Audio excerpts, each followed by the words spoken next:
Hello, नमस्कार, आदाब और सत श्री अकाल। कैसे हो लवलीज? ये तो आप कमेंट में बता ही दीजिए। और सबको हिंदी नववर्ष की हार्दिक शुभकामनाएं। तो चलिए स्टोरी पर आते हैं। बीते एपिसोड में हमने देखा कि अपूर्वा किडनैप हो जाती है। लाख कोशिश के बाद भी ये पता नहीं चल रहा था कि उसे किडनैप किसने किया है।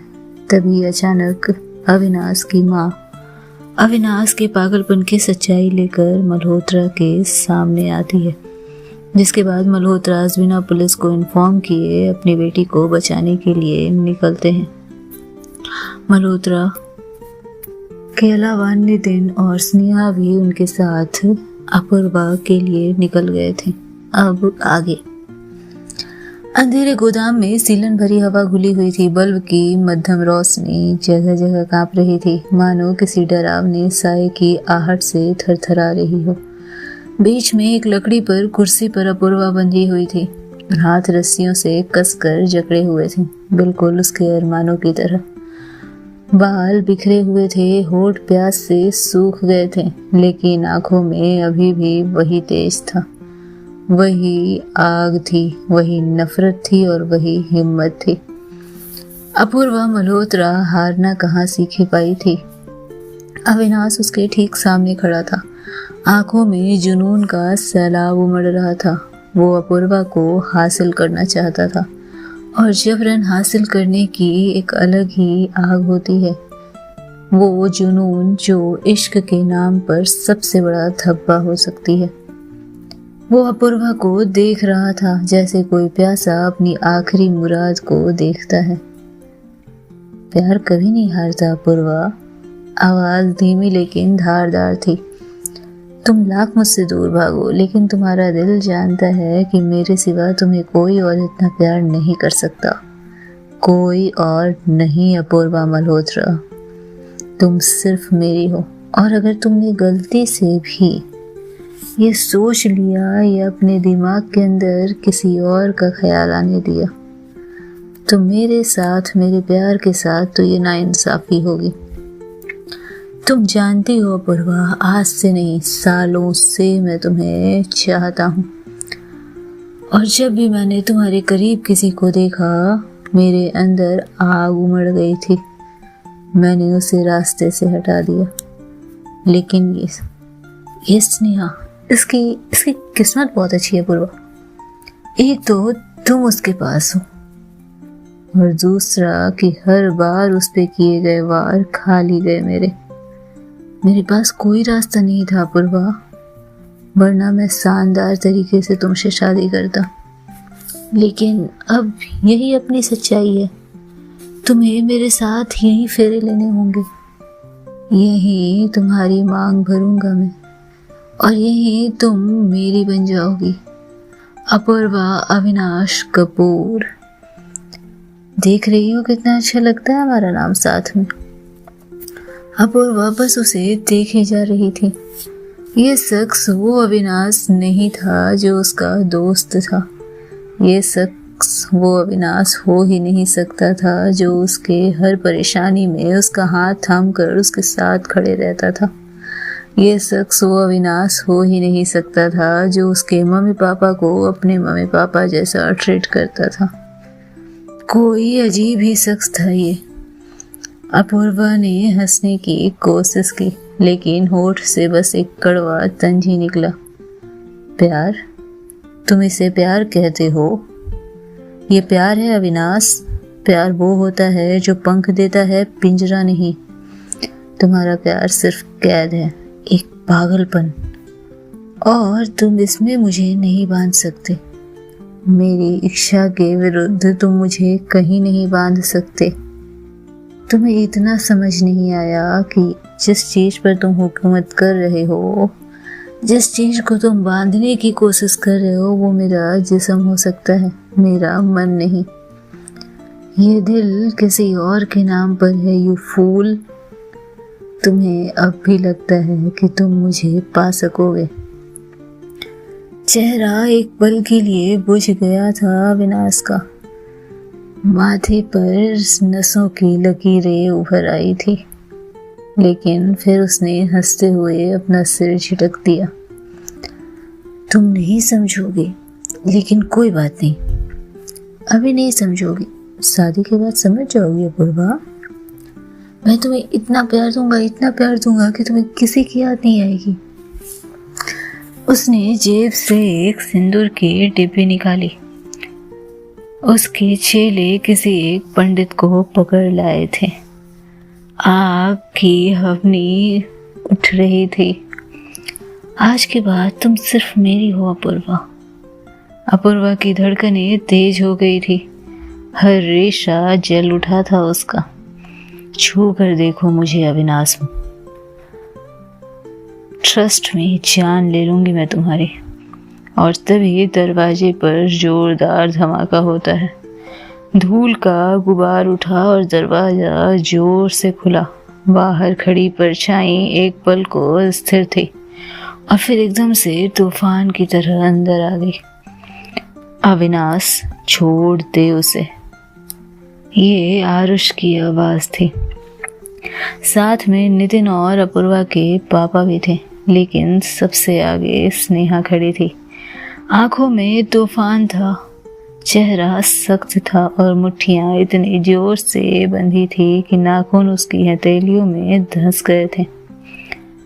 पहले तो उन्हें देखकर अविनाश घबराया, फिर मुस्कुराते हुए कहता है, तो आखिर तुम सब आ ही गए। इंटरेस्टिंग। मुझे पता था तुम्हें यहाँ पहुंचने में वक्त लगेगा, लेकिन इतनी जल्दी? वाह, मानना पड़ेगा मल्होत्रा को। तू बहुत बकवास करता है, आरुष ने गुस्से में कहा और झपट कर अविनाश के कॉलर को पकड़ लिया। आज तुझे तेरे किए का हर हिसाब देना होगा। तभी अविनाश के इशारे पर उसके गुंडे चारों ओर से टूट पड़े थे।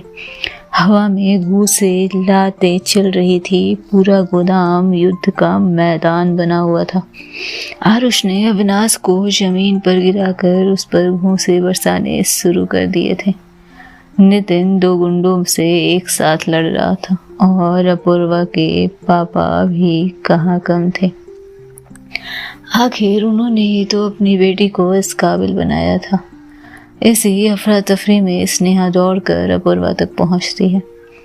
उसने जल्दी से उसकी रस्सियां खोली। तुम ठीक हो? अपूर्वा ने पहली बार उसकी आंखों में देखा। उस नजरों में घबराहट भी थी, राहत भी थी, बेचैनी भी थी और गुस्सा भी। अब ठीक हो? उसने धीरे से कहा।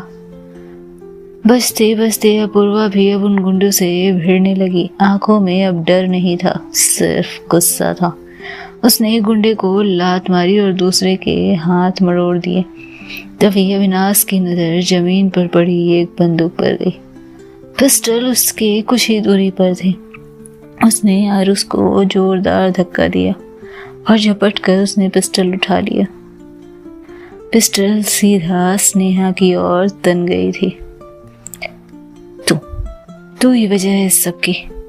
अगर तू मेरी जिंदगी में ना होती, तू अगर अपूर्वा की जिंदगी में ना होती, तो ये मुझे कभी छोड़कर जाती ही नहीं। अरे देवता था मैं इसके लिए, बेस्ट फ्रेंड था मैं इसका। ये मुझसे शादी करने तक को तैयार थी, लेकिन छीन लिया तूने मुझे इससे। जिंदगी बर्बाद कर दी मेरी, इंतजार लंबा कर दिया मेरा। और सबसे बड़ी बात कि ये अपूर्वा तुझसे प्यार करने लगी। तेरी गलती है सब स्नेहा। अपूर्वा ने घबरा कर आगे बढ़ने की कोशिश की, लेकिन अविनाश ने गन की नली को और ज्यादा कस दिया। गोली मत चलाना अविनाश, ये तुम्हारे लिए भी अच्छा नहीं होगा। अपूर्वा की आवाज तेज थी, लेकिन उसमें एक गहरी मिन्नत छिपी हुई थी। देखो अभी, काम डाउन। मैं जानती हूँ तुम ऐसे नहीं हो, तुम एक बहुत अच्छे इंसान हो। ये रास्ता गलत है अभी, तुम जो कर रहे हो वो गलत है। हम दोस्त बन के रह सकते हैं, तुम मेरे सबसे अच्छे दोस्त हो अभी। मैंने अपनी बातें किसी से शेयर नहीं की, वो बातें तुमसे शेयर की है मैंने। प्लीज़ अभी रुक जाओ, प्लीज़ गोली मत चलाना। तुम मेरे जीवन का हिस्सा हो, लेकिन तुम मेरी ज़िंदगी नहीं हो अभी। क्या हम दोस्त की तरह नहीं रह सकते? अविनाश की आंखों में एक पल को दर्द छलका था। याद करो अभी, हर बार तुमने बड़ी से बड़ी परेशानी में मेरा साथ दिया है, मेरे साथ खड़े रहे हो। आज तुम मेरे लिए परेशान कैसे बन गए? मान जाओ अभी, you are my best friend. तुम मेरे बहुत करीब हो, बस प्यार मुझे तुमसे नहीं हो सकता। और इतना सुनना था कि एक बार फिर से हंस पड़ा था वो। दर्द की हंसी बेहद चुभन भरी होती है, और पागलपन का जुनून कभी किसी के लिए कहाँ सार्थक रहा है। अब बहुत देर हो चुकी है अपूर्वा, बहुत देर। अब बस एक ही रास्ता बचा है। ट्रिगर दबा और गोली चल जाती है। अपूर्वा ने बिना सोचे समझे दौड़ लगा दी थी। वो स्नेहा को धक्का देकर खुद सामने आ गई थी। गोली उसके सीने में जा धंसी। वक्त ठहर गया था, सब कुछ थम गया था। स्नेहा की चीख गूंज उठी, अपूर्वा!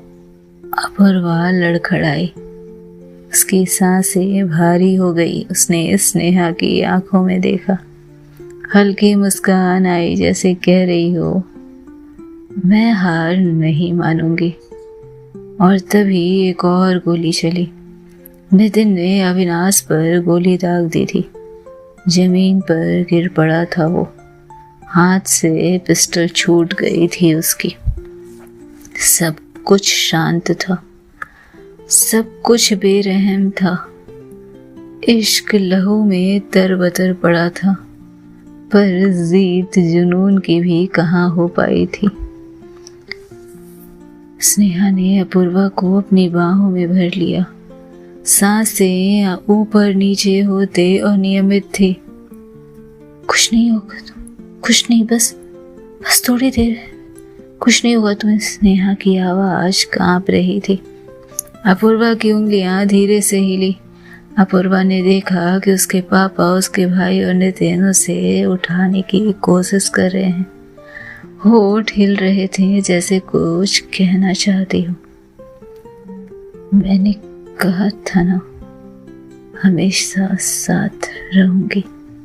और फिर आंखें धीरे धीरे बंद होने लगी।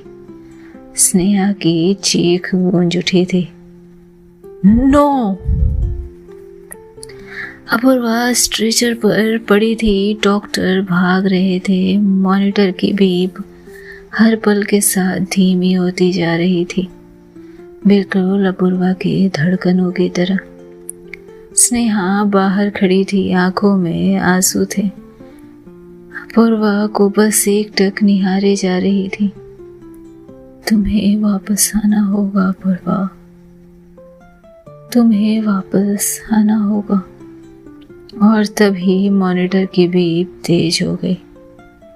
अपूर्वा की उंगलियां हल्की सी हिली। अस्पताल का सफेद अंधकार भरा कमरा, जिसमें ठंडी हवा घुल रही थी। मॉनिटर की बीप की आवाज, स्लाइन की बूंदों की टपकन और घड़ी की टिक टिक। खामोशी किस कदर दर्द दे सकती है, किस कदर असहाय कर सकती है। कोई उस कमरे में बैठे इंसान से पूछे। हर चीज वक्त की बेरहमी का एहसास करा रही थी। स्नेहा की तड़प बढ़ रही थी। इंतजार जरूरत से ज्यादा लंबा हो गया था।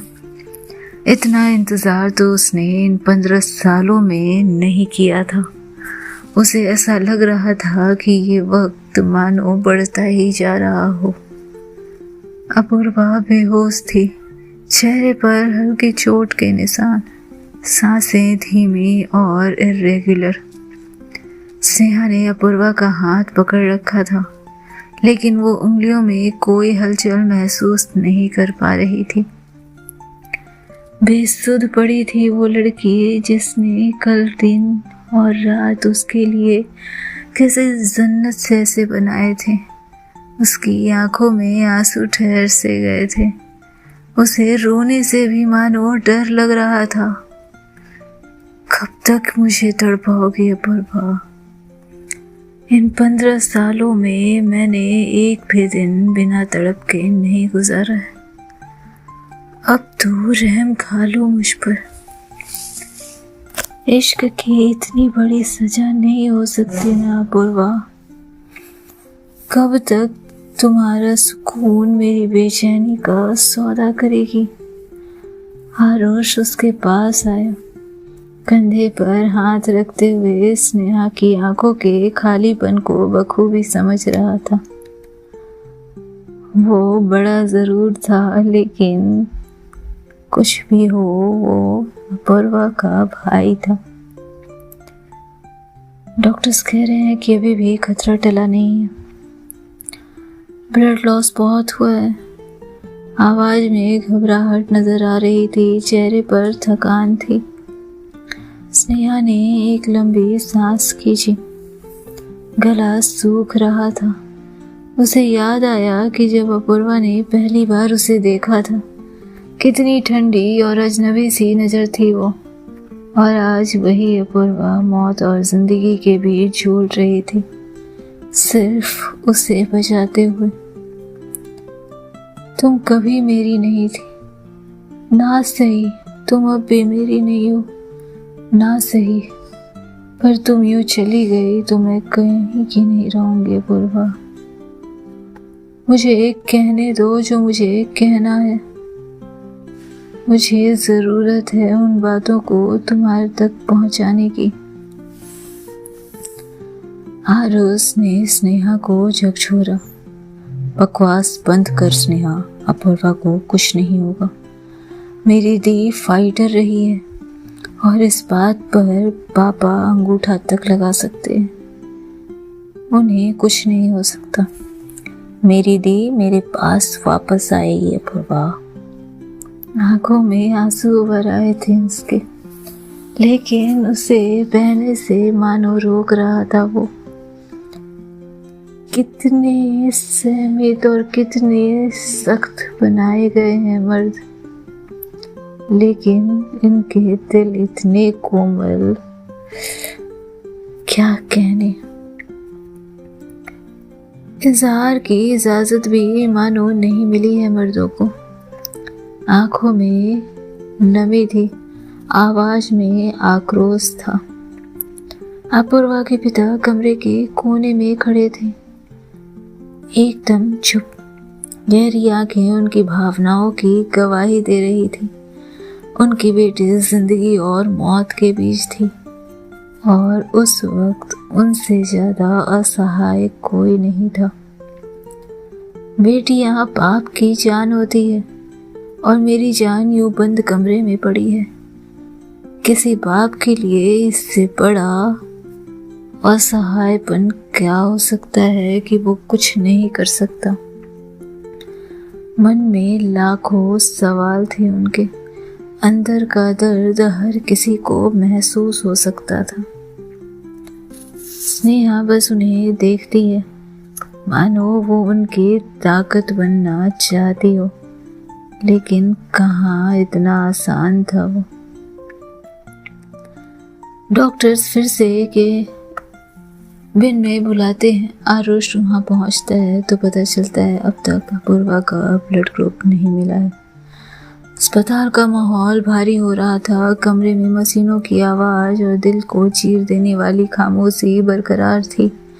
अपूर्वा अभी भी बेहोश थी और स्नेहा उसके पास वैसे ही उसे ठंडी पड़ती उंगलियों को सहला रही थी। चेहरे पर चिंता, मानो हर वक्त आकर ये एहसास दिला रही हो कि ये वक्त गुजारे नहीं गुजरेगा। आरुष दरवाजे पर खड़ा अपूर्वा की ओर देखता है। अपनी भावनाओं को छिपाने की नाकाम कोशिश कर रहा था। उसने स्नेहा को देखा जो बिना पलक झपकाए अपूर्वा को निहार रही थी। क्यों हर बार तुम्हें ही मेरा सहारा बनना पड़ता है? क्यों हर बार मेरी जान से ज्यादा मेरी फिक्र तुम्हें होती है? क्या मुझे मेरे ख्याल से राहत नहीं दे सकते तुम? क्यों तुमने खुद को इस गोली के लिए आगे कर दिया था अपूर्वा? गहरी सांस लेते हुए आरोह स्नेहा के पास आया।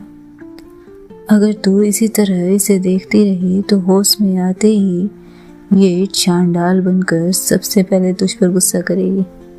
माहौल संभालने की कोशिश की थी उस बच्चे ने, वो बच्चा जो अभी समय से ज्यादा बड़ा लग रहा था, वो बच्चा जो अपने दिल के हर दर्द को बखूबी छिपा रहा था। मुस्कुरा पड़ी थी स्नेहा, लेकिन आंखों में नमी थी। अपूर्वा के पापा भी चुपचाप खड़े थे। अंदर एक अजीब सी बेचैनी पसरी थी। तभी नर्स आकर बोलती है, सर अभी तक ब्लड ग्रुप नहीं मिला है। तभी स्नेहा की तंद्रा टूटी। डॉक्टर ने गहरी नज़र से अपूर्वा को देखा। ब्लड लॉस बहुत ज़्यादा हुआ है, अभी रिस्पॉन्स मिलना बाकी है। इन्हें ब्लड चढ़ाना होगा, लेकिन हम कोशिश करने के बावजूद ब्लड नहीं ढूंढ पाए हैं। कौन सा ब्लड ग्रुप चाहिए डॉक्टर? स्नेहा ने अनायास ही पूछ लिया। AB पॉजिटिव, मेरा ब्लड ग्रुप मैच करता है, मैं ब्लड दूंगी। सबकी निगाहें स्नेहा पर टिक गई थी। जल्दी कीजिए डॉक्टर, मेरा ब्लड ग्रुप चेक कीजिए। डॉक्टर ने हाँ में सिर हिलाया। आरुष उसकी ओर देखता है और मुस्कुराता है। अपूर्वा के पापा भी बुत बने खड़े थे। क्या होना था आगे, कैसे होनी थी इस रात की सुबह, जानने के लिए सुनते रहें नेक्स्ट एपिसोड। तब तक खुश रहें, स्वस्थ रहें, मस्त रहें, बिंदास रहें।